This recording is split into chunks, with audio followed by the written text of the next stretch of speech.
Right now on Denver 7 News at 5 o'clock, Marshall Fire victims are still waiting for real answers about the cleanup process. County officials are set to get the ball rolling this week on what's expected to be a long and painful process. Another sign of progress in the pandemic, the final county in the metro is getting rid of its mask mandate. But the impact of the pandemic is still being felt in our schools. We have children who have been sitting at home for a year and a half, and they're not socialized to school, or they're out of the habits of school. Denver public school leaders respond to this and other classroom concerns teachers are revealing in an anonymous survey, which is just a snapshot of the stress teachers are dealing with right now. So we'll explain what help is on the way for them. Thanks for joining us this morning. I'm Brian Sanders. And I'm Nicole Brady. And Lisa is here with a look at another nice day ahead before things change once again. Lisa. Yeah, and this is a pretty good indication of that. When we start to see some of this high cloud cover rolling in, a good chance that we've got a storm coming in behind it, and that storm's going to hit the mountains tonight. It's going to hit us here across the plains tomorrow. So today, another beautiful one, but it's going to be followed by much colder weather and snowy conditions tomorrow. So at the bus stop this morning, your kids are leaving right around freezing, upper 20s to low 30s early on. We're going to be once again right around 60 degrees this afternoon. There will be a little bit more cloud cover though today, but mid to upper 50s from Erie north up to Fort Collins. We've got Parker at 58, Bailey, Deckers, Evergreen, all right around 50, and low 40s near Estes Park and Allens Park. So some pretty mild conditions. Take a look at Futurecast. By early tomorrow morning, I think we're again going to see some of the first of the snowfall will be north near Fort Collins. But I do think, Jason, luckily, at least it's going to miss tomorrow morning's commute.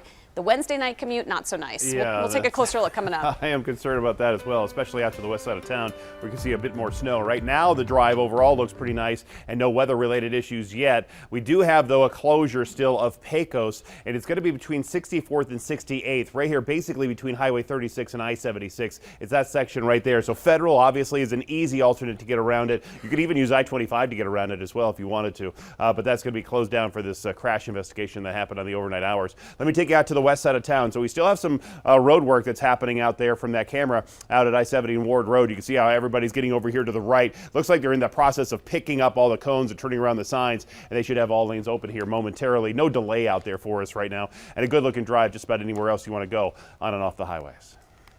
Well, it has been one of the biggest hurdles for Marshall Fire victims. This morning, we're getting new details on when debris will finally start to be removed from the burn areas. It should be a long process, too. Denver 7's Veronica Acosta joins us live this morning from Louisville with the newest information. Veronica.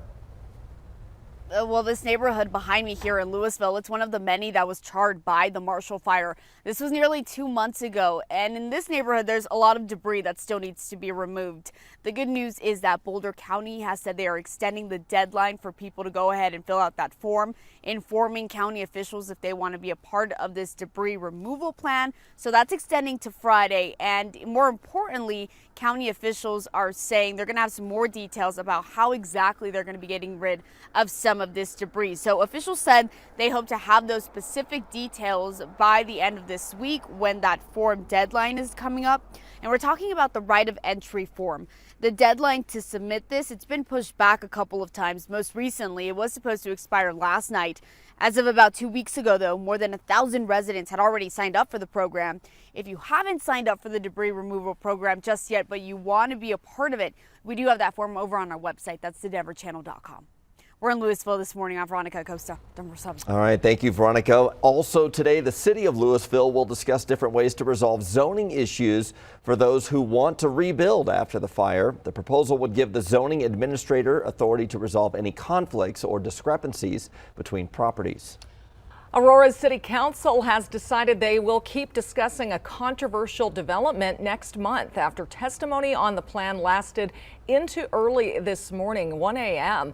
The Aurora Sentinel reports that they'll instead take up the issue on March 28th. A developer wants to build a new 311-unit apartment complex at the East Bank Shopping Center near South Parker Road in Quincy. Some people think the new construction will revitalize the shopping center, but others are worried about the size of the building and the traffic it will bring. Boulder County is ending its indoor mask mandate Friday night at 5 o'clock. It's the final county in the metro to lift the requirement. The mask requirement for Boulder schools will also end on Friday. This morning, we're working to learn more after a threat forced the Cherry Creek School Board to hold its meeting virtually last night. The district says it was a bomb threat that came from someone with a documented criminal history. It was just last week Jeffco's board meeting had to go virtual because of a threat against the superintendent. Meanwhile, some Denver public school teachers say they are overworked, understaffed, and feel unsafe in the classroom. That's according to results from an anonymous survey by the district's accountability committee. In it, teachers say critical positions have remained unfilled in schools and they're left picking up the extra work. Teachers also say students have struggled to socialize again after COVID restrictions, and Denver isn't doing enough to keep them safe. I feel like our community is not paying attention. Our community is not rallying the troops and coming to our schools and say, how can we help? We heard you're struggling. We heard this is really, really rough in schools these days. How can we help? I don't see this community-wide call to arms to come to the schools and help them out. The superintendent for Denver Public Schools, Alex Marrero, says he's aware of the results and is in touch with the advisory council. The school district will also be releasing their own comprehensive survey on the state of schools in the coming weeks. And the Douglas County School Board is calling a special meeting for tomorrow to discuss hiring a new superintendent. The board terminated former superintendent Corey Wise's contract 2 weeks ago, prompting an uproar from the community. Members of the board's new majority said they wanted to take the district in a new direction. Turning overseas now to Russia and Ukraine. Russia says some of its military units participating in exercises will start returning to their bases. It could be a sign of hope that tensions along the Ukrainian border are simmering. Here's ABC's Ike Ajachi. This morning, the United States taking preliminary steps while the threat of war between Russia and Ukraine intensifies. The U.S. temporarily shutting down its embassy in Kiev and moving diplomats hundreds of miles away to western Ukraine. It's also telling Americans in neighboring Belarus to leave immediately. And overnight, nearly 5,000 American paratroopers at Fort Bragg spending Valentine's Day preparing for deployment to Poland as part of a larger mission to support NATO allies. I'm hoping to achieve peace. At the end of the day, that's what we want, peace. Still, the buildup of Russian troops along Ukraine's border is multiplying. Analysts estimating nearly 150,000 troops. The Pentagon saying Russia could move with little or no warning. Today, Russia's parliament will vote on whether to recognize Russian-backed rebel areas of Ukraine.